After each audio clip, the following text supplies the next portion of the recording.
We sympathize with your sentiments, attorney, but at the end of the day, as an officer of the court, di ba? Opo, as usual, ito po ay Supreme Court decision and we always vow to the wisdom of the gods in Padre Faura.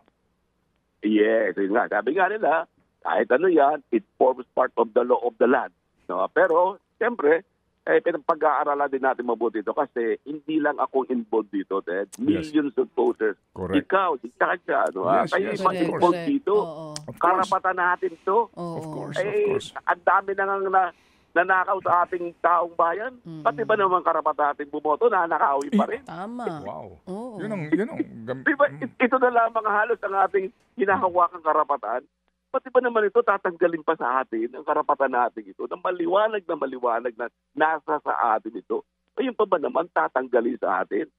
At ang inaasahan nating pagbabantay sa atin, mag-aalaga sa atin, sasama sa atin ng Korte Suprema, pati Korte Suprema parang, ay hindi, saka na lang muna yan. Incidental lang yan. Isipin nyo sinabi, incidental lamang daw yung pagboto natin. It's a sacred heart, it's a sacred right. Ano, dapat malaman ng ating mga justices, sagradong bagay yan. Hindi yan nagkataon lamang. Yan ay isang sagradong bagay na aming pinaglalaban. With that, we say thank you, Attorney, sa inyo pong patuloy na pakikibaka, tagisan, pakikilaban para po sa karapatan ng ating pong mga mamamayan. Talagang ganyan pagka senior citizen na tayo. Bago tayo bumayapa, pinagawa tayo para sa ating taong bayan. Mga kapatid, brothers and sisters, saan ka pa? Dito na tayo sa totoo.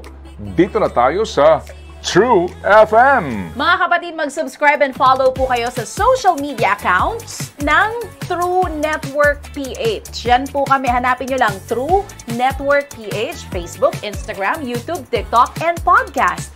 Mapa Apple or Spotify man yan, mahahanap nyo kami. Lahat ng mga napapanood at napapakinggan nyo po sa programa, nasa social media accounts namin yan. So, paano mga kapatid? See you sa social media!